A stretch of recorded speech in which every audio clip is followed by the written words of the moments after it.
You're listening to the Almost F1 podcast, a show where fast cars meet faster, less informed opinions. I'm Jonathan, he's Gage, and together we break down Formula One with a mix of race day analysis, bad predictions, and the occasional hot take that probably won't age that well. Let's fucking go.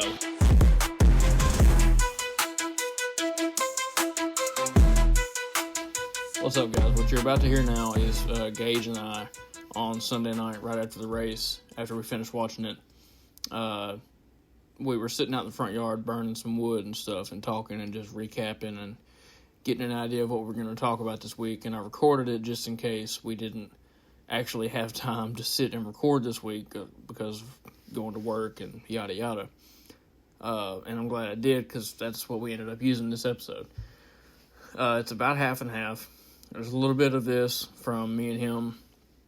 And then after this is over, I'd kind of go on a little bit of a monologue about Mexico and everything that happened there, power rankings for the week, a couple of badges for the week that I assigned, and just some fun conversation. So hang around after you hear the transition, because I'm sure it'll be obvious from the recording we did outside to when I'm recording in my car on my way home from work when I actually recorded the second part of the episode. Because this week has just been hectic, and trying to sit and record together was just nigh on impossible this week. So, again, like I've said before, time and time again, bear with us, but please give us a rating and a follow, and y'all enjoy. They still ain't sent me that fucking paperwork yet. For what? Due for this Spencer. Oh. I'm sure it won't be too long. The lady sounded excited to have you, so it's not like... Yeah, Miss Christine, yeah. You know what I was worried about on that phone call? I was worried, because it's happened to me before. I was worried that she was just trying to let you down easy, and that when you said you could figure a ride out, she was still going to turn you down, and I was about to be really fucking mad at him if that was the case. But it wasn't. She was like pumped, and I was like, oh, perfect. Oh yeah, because I told her I have manager experience. And she was like, all right, so if you have manager experience, tell me what you would do in certain scenarios. She asked you some shit? Yeah. She said, well, how would you deal with, let's say if you had to stock the line and you have a line of customers, and then you have to also stock the medical side. What would you do? I said, well... Start beheading customers until they're at a reasonable level I can handle the workload. Yeah. Obviously. Yeah. Guillotine in the lobby. Uh-huh. But no.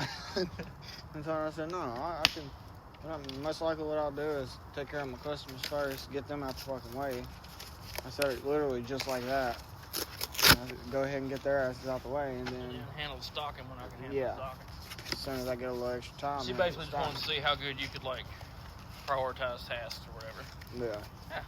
She was asking me about, working-wise, with other people. I'm like, yeah, well, I normally get along You're good with people. I'll give you that. I normally get along with everybody. You're really good with people. I used to have a spark with strangers where I could just, I kind of lost it. Not lost it. I just, decided not to fucking talk to it's people. Weird because outside of any kind of work, like customer service type work, out of any kind of workplace, outside of it, I don't really talk to nobody. But Max threw his nuts over his shoulder at turn 1. Max about fucked up in turn 1. He did, but he didn't. He almost did. He was not even 5, 3 feet from the fucking if that wall. If that. What else? Dude, fucking Ollie putting that tractor in P4. That was serious. That was impressive. And Ocon too. It wasn't just. I shouldn't say it wasn't just him. Ollie deserves all the credit. But Haas did something with that car. They brought a floor upgrade last race, I guess. I don't remember hearing that, but I guess they did. I thought it was this one. I thought maybe it was this race, but they brought a floor upgrade, and motherfucker works clearly. Red Bull shouldn't have fucking fucked with. They shouldn't have done another floor upgrade. So here's the thing. I think Mexico City is such a special track because we saw the chart earlier that highlighted the elevation. Yeah. When you're up that high, think about Like, it's why plane cabins are pressurized. So when you get to different altitudes, the air pressure feels the same inside the plane.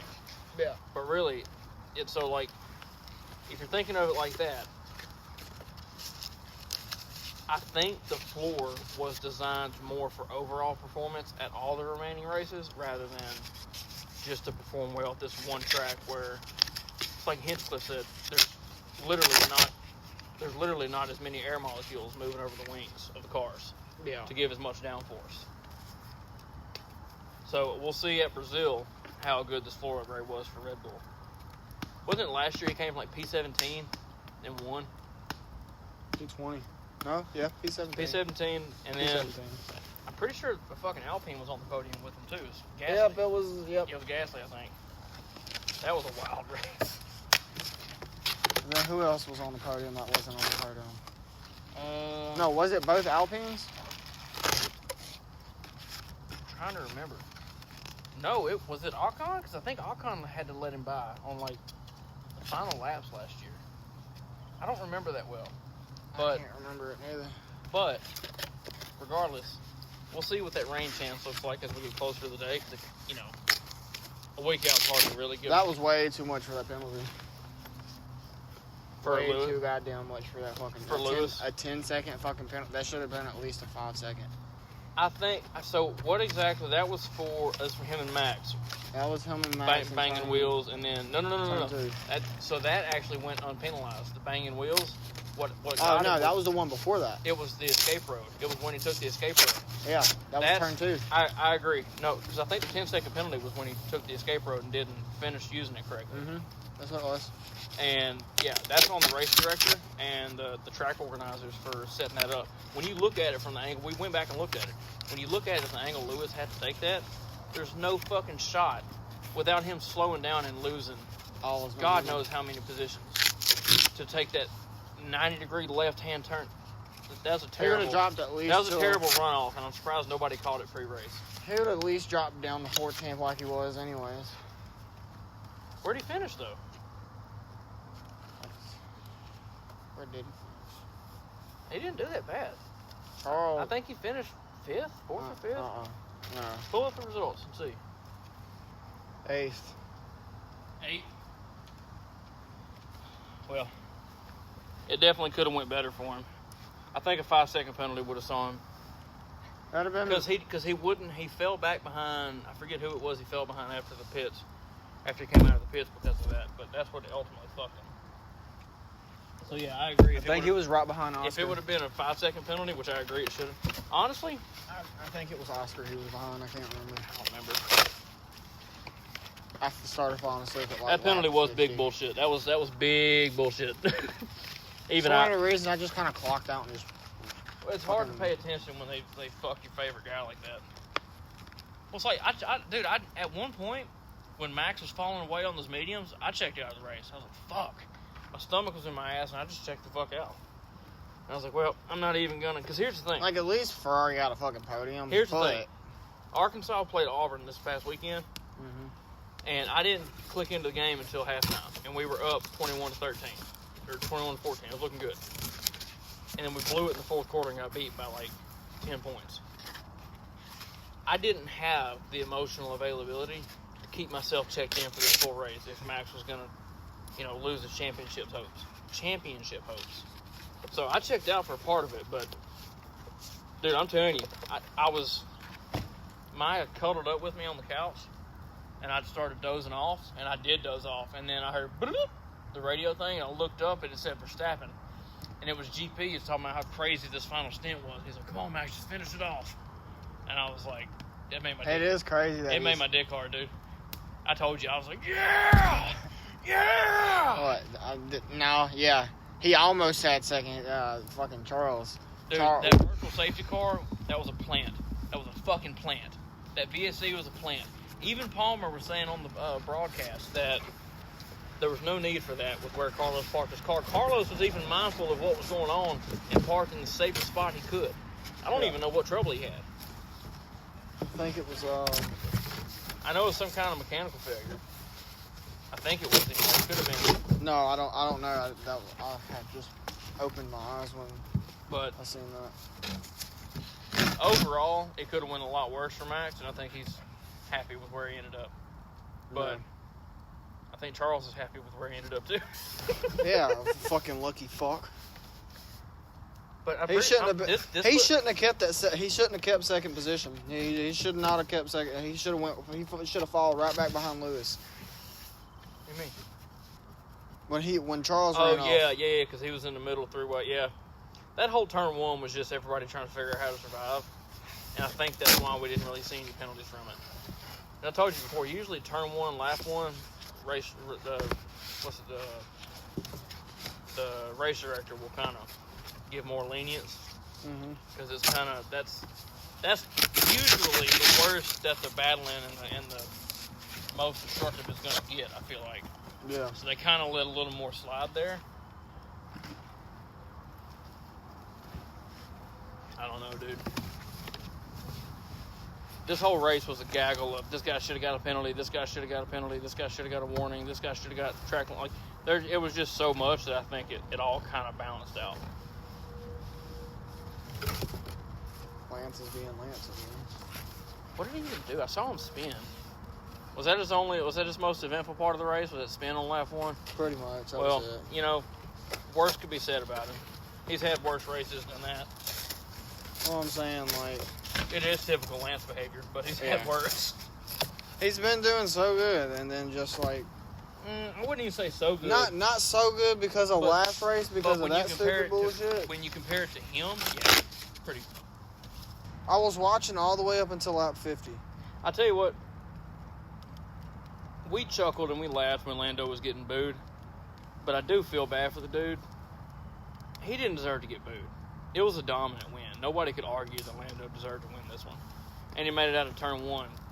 I mean, dude, he was untouched. gone. Untouched. He was a half a second ahead of everybody by the first turn. He was gone. He was way gone. So it might be. Now they may just be booing him because of his past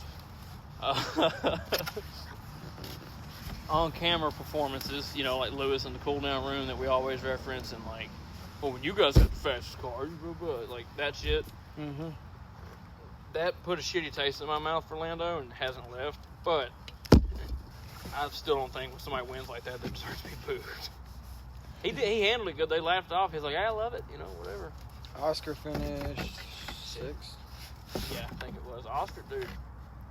Oscar's in a pickle. Oh, yeah. He's second now. He's second place. Yep. Ferrari's second in the constructors now, though. They just pulled Mercedes down from second. That's why George was screaming and throwing a fit so hard on the radio about it. I put two and two together towards the end of the race. He was being a little girl about not being able to pass Kimi. But also, I get what he was saying. Because while, yes, he was being a little girl about it, sitting in Kimi's dirty air probably did kill whatever pace he actually truly did have over Kimi. Yeah, but I don't know. That's just Well, you heard him getting on the radio to him about tire temps and everything. You can't control that when, even like Palmer was saying, you get the car in front of you pushing the air out of the way, and you're getting even less air than you would before. And those brakes and cooling ducts are all designed to take in a certain amount of cubic feet per minute of air. You know, the engineers all calculate and do all this, whatever. Yeah. And if the car's not getting that, then it's going to overheat and not perform. So I do feel for George in that. After seeing Mercedes go down to third, I'm like, oh shit. I didn't realize how close the constructors was. You know, because nobody gives a fuck about the constructors, really. Yeah. But it's interesting enough to talk about when a position change happened. 32 seconds up. Yeah, it was like a 30, 32, so something like that. It was like 30. It was the kind of win that if Max did it, we'd go, goddamn, that's just Max being Max again. Yeah. So I can't take any credit away from Lando when he does it. Yeah. As bad as I don't want to say as bad as I want to. What's happening now, Lando, everybody loved Lando at a point. Mm-hmm. And I did too. When he got his first win, I didn't get emotional, but I got like good emotional for him. I was like happy for him. I was like, oh, this kid, he's finally going to make a run for it. And then he started acting like a little prick. I don't know. But now the pendulum's kind of swinging the other way to where now he's becoming so hated that now I'm starting to kind of get behind him again. I'm like, hey, hang on a second, guys. I'm kind of starting to rally behind him again. Does that make me bipolar? Yeah. Okay. I'll take it. I've been called worse. I've been called worse by better people, you know? I'm bipolar as fuck. Starting this thing off, I will say, if you haven't liked or subscribed to the podcast yet I'm not going to say all the socials and be that guy. Whatever social that you find yourself on the most, I want it to be organic that you follow us. So whatever social platform you find yourself on the most, YouTube, TikTok, Instagram, Threads, we're there, right? You can find us. So just go give us a follow wherever you find us at. Other than that, I had a couple news headlines I was going to touch on and then move on from because they're not really F1 related. One was Diddy scheduled for a 2028 release from prison if he doesn't get a pardon, which is just asinine to even think about. So I just threw that in there because it's ridiculous. That's crazy. That's absolutely crazy. I don't know what his exact charges were. I could probably look them up when I'm not driving, but anything to do with prostitution and it sounded like extremely abusive behavior to his partners, and like, who knows what all that dude was into and what all he's got on who knows who. But it's crazy to me that even without the pardon even being tossed up in the air is insane. It's insane.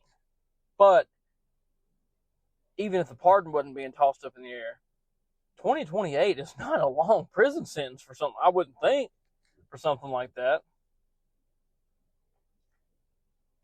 Anyway, we don't really care that much about that. And the last thing I want to do is give him more publicity. So we'll move on from that. But, so how are we already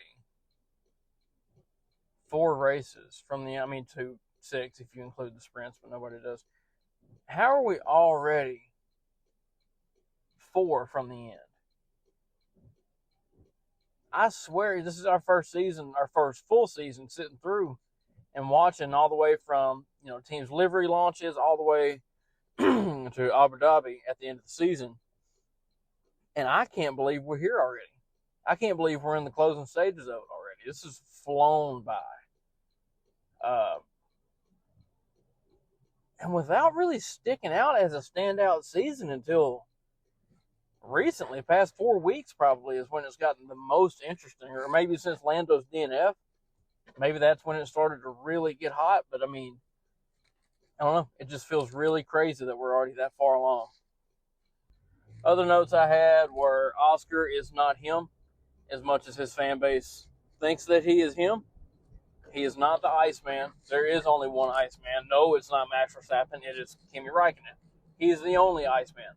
And I think he's the only one that we should be giving that moniker to because Oscar has shown that he's clearly not. And that's not me hating on him. I think he's a great, great driver. But I don't think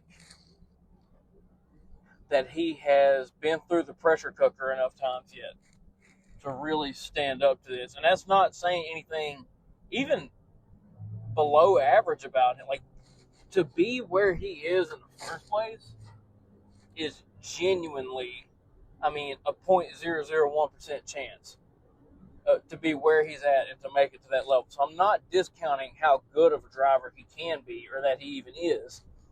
What I'm saying is that the reason we look at Max the way we look at Max is not just so we can fangirl him because we love Max. It's because he's ruthless. He's ruthless. And it does not matter what the conditions are. He knows what he needs to do to either limit damage or to go full attack when people don't expect him to. Right? Max is different.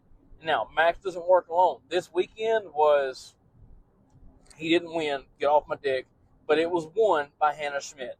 She won it for Red Bull in terms of as far as they could get to that was as far as they could have got, other than in the hypothetical situation that the VSC doesn't come out, he could have got second place, which would have been, third is a phenomenal result, but second would have been astronomical for Hannah Schmidt and the Red Bull strategy team.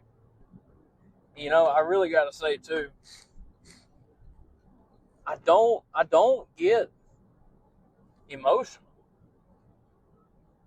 but Ollie Behrman, for some reason, that fucking kid just makes me, he just looks like a,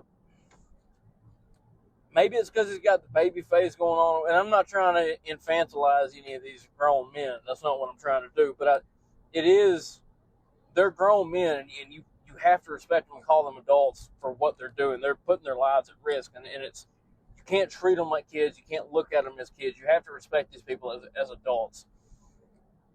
But there is something so, like, still so childlike innocent about an 18-year-old that is looking over to his dad just past the reporter that he's trying to answer to without choking up. His dad and his girlfriend who can't contain herself. She is hysterical, crying into his dad's shoulder. And it made me tear up. Tear up. It made me tear up, all right? I can't help it. I'm a fucking softie, come to find out. So, and I think he deserves, Ollie is really fighting Isaac for Rookie of the Year.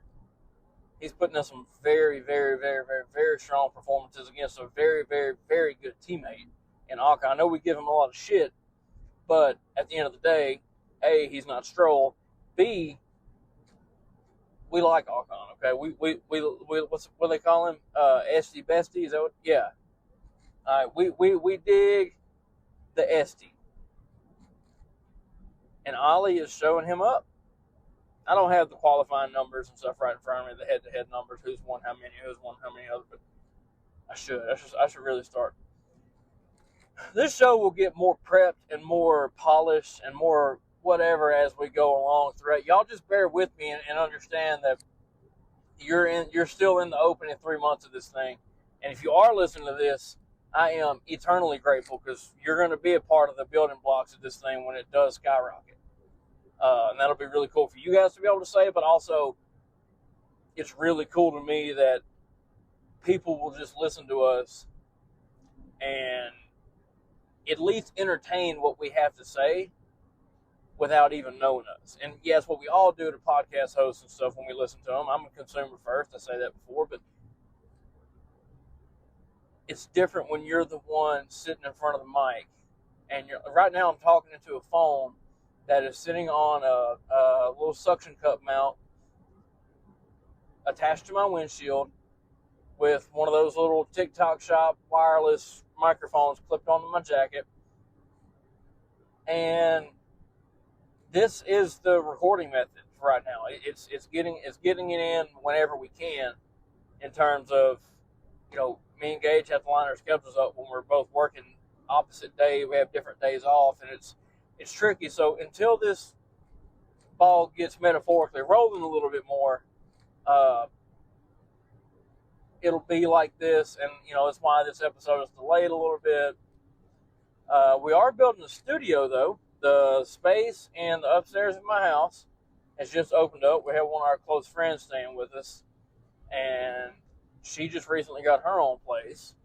So now Gage and I are brainstorming and trying to figure out how we want to design the studio and with what. And we want to bring a video element to you guys very soon. I think most podcasts are going towards video now, and I don't think it's that crazy of a production setup to get it going for y'all. So in the next, 4 to 6 weeks, hopefully we'll have something like that rolling. But as much as I am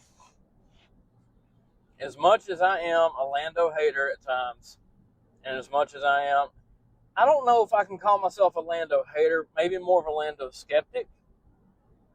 I just believe that I think he's a really good driver. I think he's a phenomenal driver. But this win this weekend was uncharacteristic for him, and I mean that in the best way possible. I mean that in the way of he outperformed himself and that's what he's going to have to keep doing to win this thing ahead of Max. He did really good this weekend, and now I am pulling for Max to win this thing, but if we're going to look at Lando's chances to win it,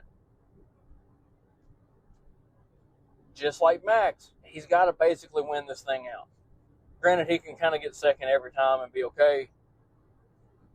He's not going to be thinking that. Lando's not going to be thinking, if I can just get second. Ever. Not in a million years. So, all that being said, this win from Lando was dominant, and nobody can argue that. Not even me, not the biggest Lando hater. Nobody can argue it was a dominant win. I think it was like 32 seconds or something like that. So we have to give the guy credit where it's due. And it's not even that it's not due that much. I don't know. I'm rambling about Lando a little bit because a part of me feels bad for, talking bad about him. But on the other hand, it's like nobody can do it for him but him. And I don't know. I want to see Lando get 1 or 2 championships. I'd like to see him get 2. That'd be great because if he gets 1 right now, unfortunately, with this generation of fan and how toxic the fan base can be, I truly think that if Lando gets 1 WDC and then walks out, his standing, lasting legacy in Formula One, because of our generation of fans, and we need to take accountability for that and police each other, but because of that, his legacy will live on as, well, the guy who can only do it once. When in all reality, to even get it done once, I mean, we look at Nico Rosberg like a hero, right? If Lando gets 1 over Oscar, and then in however many years' time, Oscar turns out to still be a stone cold killer, and we look back at Lando's championship and go, damn, he beat Oscar for that. It's not going to be fair to Lando for his. So I want him to have 2. I do. I just don't want him to have this one, or the next one, or 27, or 28, or any of the ones that Max could be in, right? But after that, it's your time to shine, my boy. It's time for you to step up to the plate. Coach, put me in! Franco Colapinto got signed with Alpine for the 2026 season. So that's good for him to have some kind of stability, because I know coming into this year, he had no winter testing. He had no TPC testing. He had very, very little simulator work in the Alpine simulator, which who even knows how correlated it is to their real car, and this on, so on and so forth. I mean, the simulator let Doohan go through fucking turn 1 with the DRS open, according to him. He did it in the simulator. So, who's to say even how quality any of the simulator work could have been?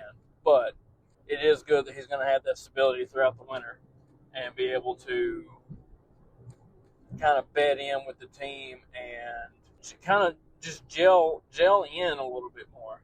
And what I mean by that is to just get to be a part of the team rather than being the guy that has to come in and replace the guy who was a part of the team. I think that'll be really good because that's been both of his experiences starting in Formula One was replacing somebody. He came in for, oh God, I'm drawing a fucking blank on the guy's name now. I keep wanting to say Luke Crane, fucking Max's streaming buddy, but what's the guy's name? God damn, why am I? It's American. Logan Sargent, Jesus. Our Prince. Not really. He came in and replaced Logan, and he was the guy taking the spot of the team guy, right? And then he came into Alpine and replaced Doohan, and he was the guy replacing the team guy, right? That's not always a good feeling. That's not always a good feeling to come into the team knowing that, shit, they had all their faith behind this other guy, and now I've got to somehow convince them to put their faith behind me and believe that the car they're building, I'm going to be able to utilize it to its full potential. Because if you think the people at the factory believe in you doesn't have anything to do with race performance, you're wrong. So I think this will be a really good winner for Franco to bed in, get deeper, more deeply embedded within the team. And I think denying team orders in COTA got him this contract, at least at the time it got it to him, and not waiting until the end of the year. Now, what does this do for the driver market and what kind of moves we can expect? really know. I don't have the names pulled up as to who signed and who hasn't. But just off the top of my head, I don't think this throws a wrench into the driver market. Maybe it kickstarts some things. I know I saw Jack Crawford is going to be the full-time reserve driver for Aston Martin next year because I forget their guy's name now. Shit, you guys are going to roast me for this. I'm sorry. Now, we're going to move on to I don't want to call them awards because there's another show that does that. Can't do that. I've got 5, and then I'm going to do power rankings for this week as well. So really, I guess I've got 6. But I got 5 certificates. We'll call them certificates. The first one is Dummy of the Week. Now listen, I know when I say this, you guys are going to come at me because they're volunteers, because we all would like to volunteer to do that job. It's a dangerous job. It's a thankless job. The marshals. The Dummy of the Week badge is still in the air between the marshals and the race director. Now, I said this on Threads and got a bunch of people going. I understand that we can't just immediately brutalize these marshals that are taking a risk being out there, that were probably told, hey, track conditions are safe, you can go retrieve the debris. Like, I'm not even jumping to blaming them. But when I say marshals, you know what? I'm kind of convincing myself to throw the blame at the race director first and then the marshal second if that comes out to be true. That, what I'm speaking of, being that they ignored the race director's instructions and thought that they could just make it out there and back in time, which I have a hard time believing. You're going through I think it's a 3 or 4, maybe it's even a week-long safety brief before, and it could be way longer, before you're allowed to marshal any, and that's any FIA event. It's not just Formula One. It's any motorsport event where you're going to marshal. There's a training process, and for a reason, right? It's so that you understand the chain of command, and so you understand who to speak to under what circumstances, if you need to speak to anybody at all, or just what action to take without having to ask permission. You know what I'm saying? There's things within your rights to do that you can just do. If you need to throw a flag because you see an unsafe condition, you need to throw a double yellow, whatever. Hey, and then, I don't know. I'm not in the room where they get trained and briefed on how to do their job, and I'm not going to sit here and try to act like I know how to do their jobs, even though that's what I just started to do. I'm catching myself, so I'm not going to do it anymore. Now, what I will do is pretend I know how to do the race director's job. That is easier to pretend how to do, and I don't think you guys will roast me for that. So, revision, Dummy of the Week goes to the race director of the Mexico Grand Prix. You know what? He does deserve. Also, and we'll get to the VSC at the end, I wonder if that marshal, and Gunther Steiner was saying this on his podcast, but shout out Red Flags Podcast, Bank Hours. But Gunther was saying this on his podcast, that he thinks the race director was very skittish after the lap 3 incident with Lawson and the marshals. So when he saw Carlos spin and go in the barrier, the theory there, right, is that he was a little extra skittish, but kind of understandably so. He was a little extra skittish and made not the best decision that the broader fan base would have wanted, right? We were being teased with this final lap chase for P2 between Max and Charles, and it just got fucked. It just got, I don't know, there's no sugarcoating it. It got fucked up. And you can blame it on race director, which I will. You can blame it on, I don't know what else you really could blame it on. You could just blame it on, unfortunate circumstances and yada, yada, yada. But at the end of the day, it was an unnecessary call when they did call the safety car out, and there wasn't enough precaution taken when they needed to clear debris off the track. So it's a double whammy dummy of the week. Moving on. Big dog of the week. Red Bull strategy. I touched on it a little bit ago. Hannah Schmidt gets all the spotlight and the credit because she's who we see on the pit wall, and she's the head of strategy, right? She should get all the credit. But there is an entire team underneath her that's assisting her in making these calls and these decisions, and they all deserve a shout-out. Now, Hannah Schmidt, she's the leader.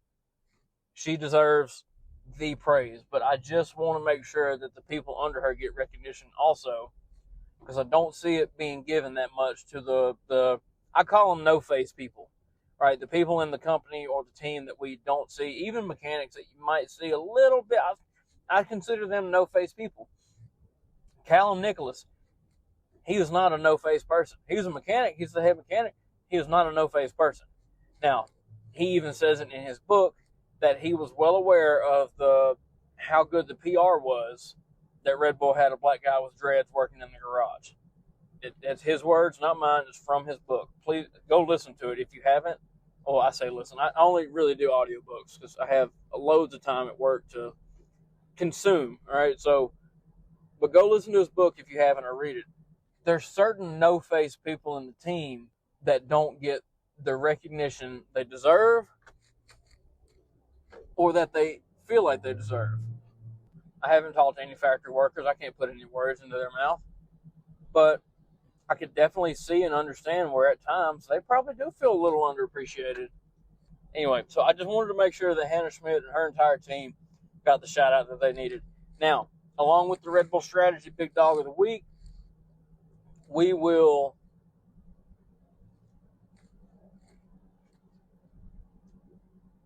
now along with Red Bull strategy there, I'm also going to throw maybe a subcategory of GP leaving the radio on.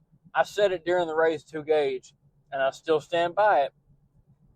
I wonder if that was some kind of bluff or tease to try to get another team to slip up first or to make some kind of slip up, right? It's so uncharacteristic for Red Bull to have a mistake like that, and it was so casual and so nonchalant that something about it, when he said, we're on 1 stop or 2 stop, it did not seem right to me. It just in terms of like accident, it didn't seem like the right things were happening to indicate that this was an accident. It just seemed, I don't know, it seemed a little too perfectly quirky and skewed. I don't know. Maybe I'm really grabbing at straws here, but I think it was a part of the Red Bull strategy plan, and I'm sticking to it. The helmet of the week is easily Isaac Hadjar. I didn't even look at a lot of other helmets, but with Isaac specifically, first off, the physics, whatever the physics equations are on the back of his helmet as a tribute to his dad, that's fucking awesome. That's fucking cool as shit. Second, his Alan Prost tribute helmet. Now, this is why I think it's so cool. I didn't even know about Prost's drive in Brazil, right? Not that I didn't know. It wasn't front of mind for me, right? Because I think they highlighted it in the most recent show on Netflix about Senna. Now that I'm thinking about it. Regardless, it wasn't front of mind for me. But that whole weekend, all I could think about was the Frenchman with the badass helmet. And I think that's important to keep those kind of legacy things alive. And I think it's cool that Isaac carries that French legacy on of Alan Prost and doesn't just let it live on as something the TV presenter slapped next to his name of, second French driver, whatever. Isaac takes some real identity with that. And I like that a lot. And Rookie of the Week is easily Ollie Behrman. He was phenomenal this weekend. and was staring down a podium. Really, really looked like he was getting a podium at one point during this race. And, oh, what could have been? What could have been, the tears and the hugging that we saw was nothing compared to what we would have seen if that podium had happened. Or I could be wrong, and fourth was such an astronomical result for him, but I don't think so. I think if he had been on the podium, we would have seen a side to Ollie that we may not ever see again.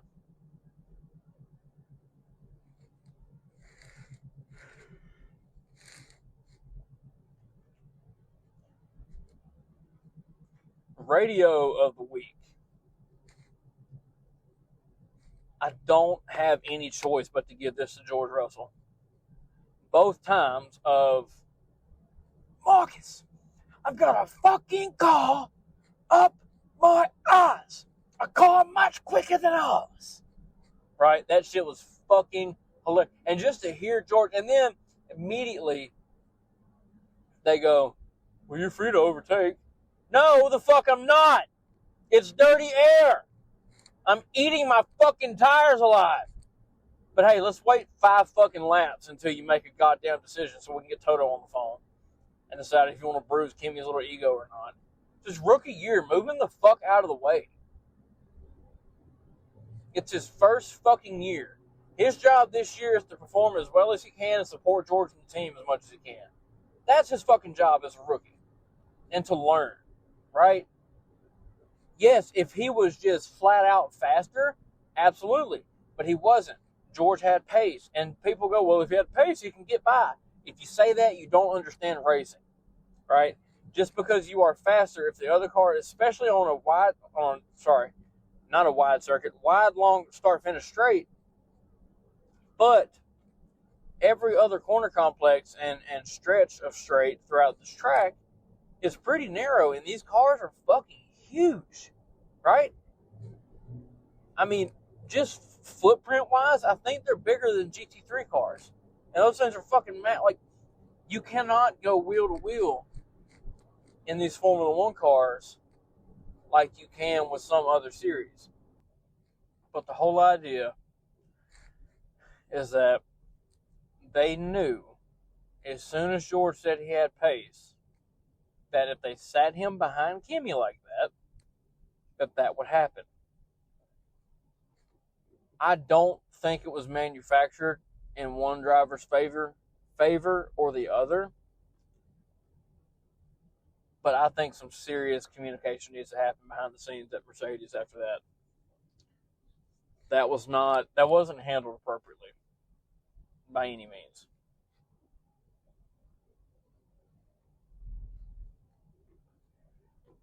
All right, and then my power rankings, I'm honestly going to make them pretty quick, guys, because if I'm being totally honest, and not because I literally went and copied it, but just because of the order that I chose, I basically copied the power rankings that Formula One put out. So I'm not going to bore you to death with them, and I'm sure you guys who they are and in what order. Lando's number one, right? He has to be. You can't not put him number one when he dominates like that. It's just power rankings for the week, you got to give it to him. Now, if we're talking over the whole year, we'll do that at the end of the season. But power rankings of the week, yeah, he deserves that for sure. The second is Ollie. Undeniable talent, consistency just to get to fourth place. Also seems like he forgot about the penalty points on his license. He's 2 away from a race ban. And he came up behind Max talking about, move, bitch, get out the way, and didn't care. He busted right the fuck through. So I'll be curious to see if he makes it. Be curious to see if Ollie makes it out at the end of the season without having to give up his seat for a race. Third is Max, and he's only in third because Ollie performed so well. Otherwise, he'd be second. And all I wrote here in these notes for Max was this a recovery drive, or did Hannah Schmidt just have this schemed up the whole time? I'm going to leave that with you. Y'all figure that out. Let me know. Fourth place for the power rankings of the week was Leclerc. It defended against Max better than I think anybody could have up until the VSC, which was just a complete load of horseshit. How... I know I touched on it and talked about it a second ago, but I'm just getting back to it again. I'm getting mad about it again. We were robbed. As a fan base, we were fucking robbed. And then just getting that Ferrari to a podium is a miracle in and of itself. So Charles deserves the credit for that. And fifth, I had Oscar. He recovered just well enough to barely make this list, but I think his talent and his skill make him more than capable. But maybe the inexperience is causing a dip in form at the end of a long, long season. Right? Yes, it's his third year, but it's only his third year. It's Lando's like seventh. Right? So we got to bear that in mind also, that we're seeing a cooler, calmer Lando at this point in the season than we saw last year. When he makes mistakes, he's the same Lando in that he owns it, but he's very much the Lando that we were all saying he needed to be last year, in that he can own it, and he can even say that I'm not doing well, I'm not performing well. But he can compartmentalize that, and you can see it in his demeanor, that he has learned how to compartmentalize and how to more healthily digest all these things he needs to make it through 24 races, right? Because it's not just 24 weekends. It's like 30 something. It's an insanely long season. You've got double and triple headers, and you've got a week or two off in between, which the drivers don't really have off. Nobody really has off. I shouldn't say just the drivers, but nobody has that time off. That time off is just spent either traveling, seeing your family for a day or two, if you're lucky enough to live close enough to the base in UK to go pop by home. Like, there's extreme sacrifice being made by everybody. But everybody on that team is not strapping themselves into a car at 200 miles an hour, pulling 5.5 or 6 Gs through corners. If your mindset is not concrete, you can't sustain a season. Alright guys, I'm going to finish my drive home in peace and go back to being a consumer and not a creator for 20 to 30 minutes. If you made it this far and you got all the way to the end of this episode, please, please, please give us a like, a follow, a subscribe. Share us with your friends. Share us on your fucking stories. Share us everywhere you can. You have a chance right now to be a part of something huge at the very, very infant stages of it, right? As a follower. So please go hit every button that we need you to hit. You know the ones I'm talking about, to make the engagement go up, to make the visibility go up, to get us in front of more people that you think should hear us. So I love y'all. I appreciate y'all listening. Come back next week to do our top 5 driver rankings. We're going to do 5 each. Our top 5 driver rankings that we teased in the last episode. Not going to lie, I kind of teased that on accident. That was more of an editing mistake where I forgot to take the part out where we said we were going to do that. So I just framed it as a tease. Anyway, I appreciate you guys listening. It really, really means the world. And if I'm ever able to do this one day, no. Alright guys, if you made it this far in the episode, you got all the way to the end, I really, really, really appreciate you watching, listening. Fuck, I keep fucking this up. Alright guys, if you made it this far in the episode, you got all the way to the end, I appreciate it. Wherever you listen to us at, wherever you found us, however you found us, tell your mom about us, tell your sister about us, tell your brother about us, tell your friends about us, tell your cousin about us, tell your uncle about us, tell your whole family about us. All right, we need more people listening. We need more consistent streams. So if there's anybody in your life that you think would enjoy listening to us talk and bullshit, well, send them over.